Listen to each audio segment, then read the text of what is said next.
the US elections, now the race to the White House is turning out to be no less than an edge of the seat thriller. The ferocity of the contest is multiplying every single hour as the D-Day approaches. Both the candidates, former President Donald Trump and current Vice President Kamala Harris, are clashing and are leaving no stones unturned to win the votes. Now, the battle is most intense in 7 swing states that are set to hold the key to the White House. It is the moment in the presidential election in which everyone seems to be picking a side. There's the mighty Elon Musk, who's openly endorsing Trump. On the other hand, there are global celebrities like Taylor Swift, Jennifer Lopez, Beyonce, as well as George Clooney, who are in fact endorsing Kamala Harris. But can a celebrity influencer swing the US presidential election is a question that is being asked. And how tight is the competition this time in the race to the White House? Find out. Both the sides are leaving no stone unturned to woo voters. So far, 72 million people have cast early votes. And on the D-Day, we are expecting that record number of people will cast their votes. Both parties are now going door to door, knocking on people's doors and asking them to get out and vote, because the feelings amongst the people are very strong for either sides. And it remains to be seen which side is going to win. Yesterday, I was at a Kamala Harris rally event in the state of Virginia, and we saw that there was a lot of intense pressure on the volunteers to knock on each door. Now, with the election campaigns coming to the close ahead of the all-important presidential poll set to take place on September 5th, Donald Trump has launched in fact, he is trying to woo wars, ahead of this important election. Now, as far as the Indian diaspora is concerned, Indian Americans are concerned, let us take you through how important and crucial they are. Now, in this race to the White House, there are 5.2 million Indian Americans who are residing in the United States, so almost 52 lakh Indians there. Nearly 2.6 million Indian Americans are eligible to vote around this time during the US elections, is what we are learning as per the data. So a total of almost 26 lakh Indian Americans. Now, this is the second largest immigrant community after Mexicans. So Indian Americans are the second largest community there, and median household income double that of the entire US. So this is as far as the race to the White House is concerned, and how important the Indian diaspora is. More than 7 lakh Asian Indians in 7 swing states. As we were telling you, these 7 swing states will be deciding the fate of the candidates, the 2 candidates. One is Donald Trump and the second is Kamala Harris. Have a look. It's very difficult to predict right now. There are 7 swing states and both the candidates are neck to neck. Traditionally, Indians have voted for the Democratic Party because it has had a softer stance as far as immigration is concerned. There are 5 congressmen right now at the federal government level, and most of them are from the Democratic Party. But that said, Indians are very influential. They are wealthy, most of them. 5 to 6% of the US population comprises of Indian immigrants. But they contribute taxes to the tune of $200 to $300 billion. So it's a very influential bloc in that sense. And Trump has been emphasizing that he's going to cut taxes for the wealthier classes of the society. And there are some Indian immigrant voters who are tilting towards voting for Trump. ICE, Border Patrol, and all of you, sheriffs and law enforcement officers. And yes, firemen and sanitation men and everything. You are on the A-list, all of you. I will invoke the Alien Enemies Act of 1798. Can you imagine? That's when they ran it a little tougher. They weren't so politically correct in 1798. To target and dismantle every migrant criminal network operating on American soil. And if they come back into our country, it's an automatic 10 years in jail with no possibility of parole.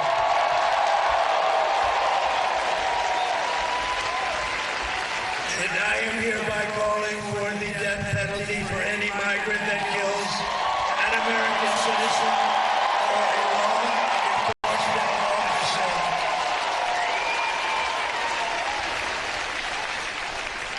And I will immediately ban all sanctuary cities in the United States of America. And as we secure our borders. We will also rescue our horrendous, you saw the numbers on Thursday, horrendous economy. Yes, it's that bad. I always said that if it's going to happen, let it happen on their terms. The numbers were the worst that I've ever seen. 4 years of Kamala and Sleepy Joe have delivered nothing but economic hell for American workers. Her inflation disasters made life unaffordable and cost families over $30,000 a year in higher prices. That's inflation, that's what it's done. You know, inflation in a lot of quarters is called a country buster. It's a country buster. It busted Germany many, many years ago. Germany was busted with rampant inflation. It's a country breaker, country buster like almost nothing else. And yet, it's #1 rated on the polls, inflation and the economy. And what you just saw with beautiful, beautiful Jocelyn, Mimi, Carmen. What you just saw is #2. No, I don't think so. I think #1 is stopping these people from destroying our country and stopping them right now. We'll handle inflation. We'll handle inflation. You know how we're going to handle it. We're going to drill. We're going to get energy costs so low. We're going to get you. We have more than any other country. Well, with the election campaigns coming to a close ahead of the all-important presidential poll set to take place tomorrow, that is 5th of November, Donald Trump, as you also heard just now, launched a last-ditch effort to woo the voters in the swing states such as Pennsylvania. Now, during the rally in the state, the former U.S. president launched a blistering attack on the current president, Joe Biden, as well as his opponent, Kamala Harris. Have a look. Nobody knows where the other guy is. Where the hell is he? Where the hell did he go, David? Where is he? Nobody knows where the hell. Where is Biden? Remember? We used to go, where's Hunter? We used to go, where's Hunter? Now we go, where the hell is Biden? Where's Joe? You know, when you think they stole the election. It was just, they walked in, they said, you're out. Right? That's a threat to democracy. They call me threat to democracy. They stole the election from this guy, whether you like him or not. They stole the election. They walked in. They said, get out of here, Joe. You're out. You're dead. You're out, Joe. And man, oh, man, he likes me better than he likes her, I really believe. And you have to tell Kamala that you've had enough, Kamala. You've had enough. You're the worst ever. Kamala, you're fired. Get the hell out of here. Get out of here. And Times Now has been tracking all the developments on the ground, and we've spoken to some very influential insiders to get more perspective on how important this election is for India as well. Now, for instance, there are persons of Indian origin involved at both the sides. Kamala Harris's mother hails from India, and on the other side, Donald Trump's running mate, J.D. Vance's wife, Usha, is also of Indian origin. Another person of Indian origin that you may hear of a lot in future is Ashwin Ramaswamy. He's a 25-year-old Democrat and a candidate for the Georgia Senate. Now, here's what he had to say as we spoke to him.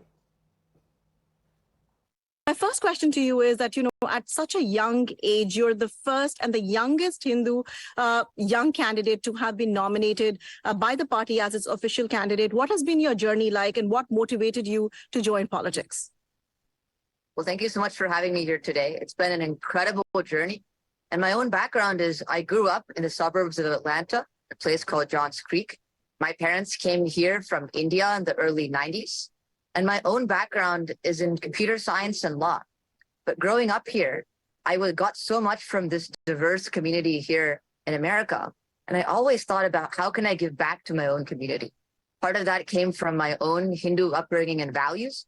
I went to a organization called Chinmaya Mission Balvihar, where I learned about my own values, culture, traditions. We learned about something called seva, which means community service, giving back to the community and giving more than what we take. So that's what always stuck with me.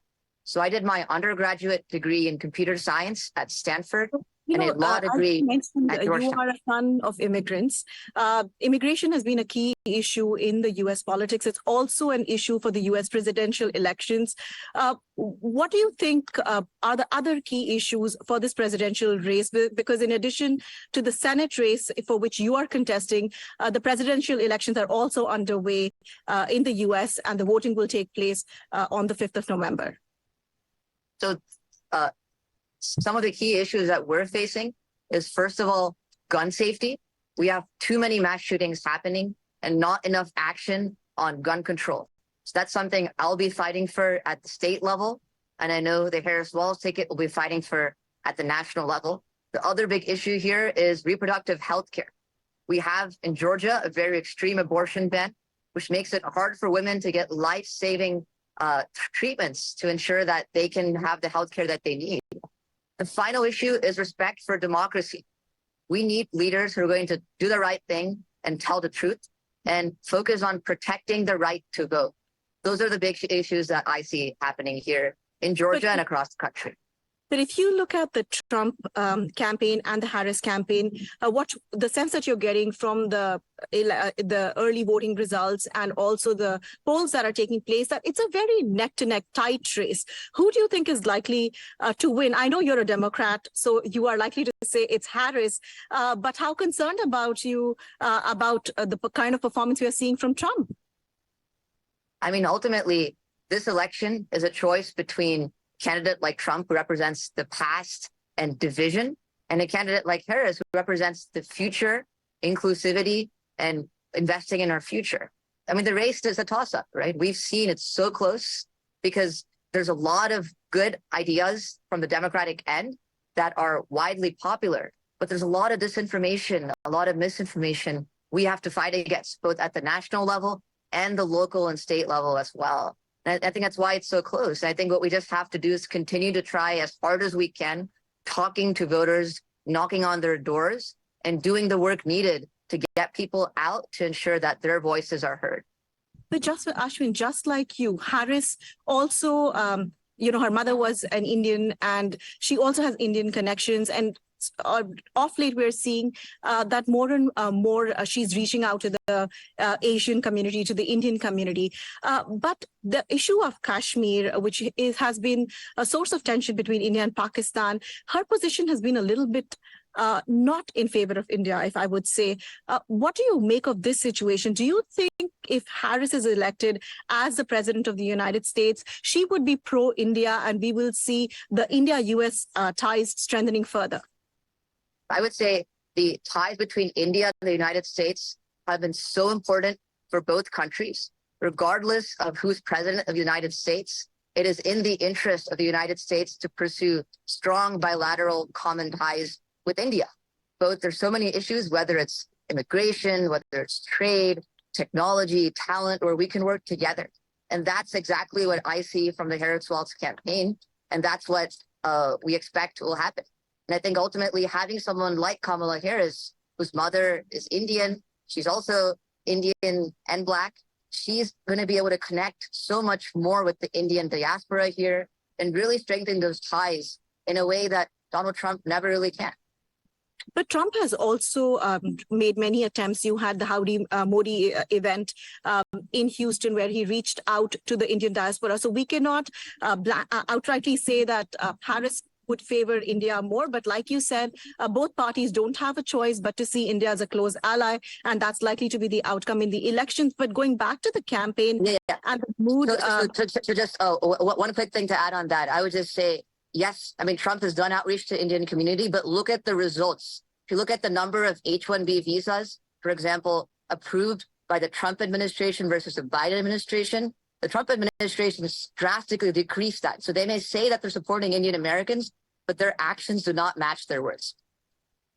Interesting. The other question that I had was that you mentioned about the Seva Bhav and how the Hindu values that you have received over the years have influenced the manner in which you have approached your political journey. Are there any Indian leaders or thought leaders who have inspired you through this process?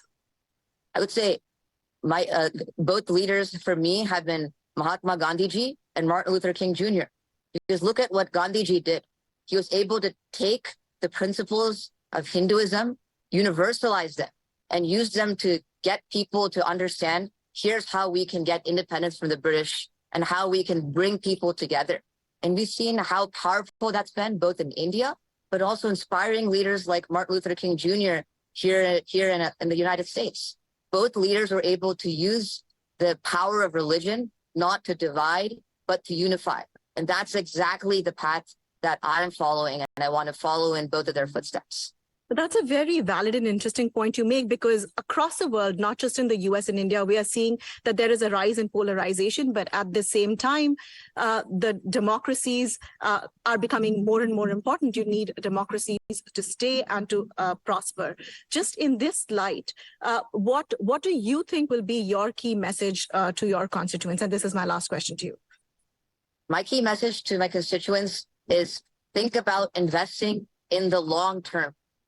That's one thing which young people like me have that advantage, because we'll be around longer than everyone else. So for someone like me, I could have gone and made 6 figures at a tech company, but I decided to come home and run for office. Because for me, it's about the next 20, 30, 40 years. We want to have a state, a district, and a country where we're making investments in education, focusing on technology, entrepreneurship, thinking about the future, as opposed to dwelling on the past and the conflicts in the past. And that's really what I represent. And that's what I believe our district and our country will choose. Actually, Ashwin, I just want to ask you one more question. You are seeing that more and more Indians are getting nominated for formal positions in politics, whether it's for a political office or as official candidates. What has been the change in thinking over the years? And what has been the role of the campaigns that Prime Minister Modi has been organizing, the big rallies that you're seeing organized by Modi, that is influencing this upgradation of the Indian image? So Indian Americans have been around in the US for a long time. In fact, we've been around here for centuries. There's a long, long history of Indian American in the U.S.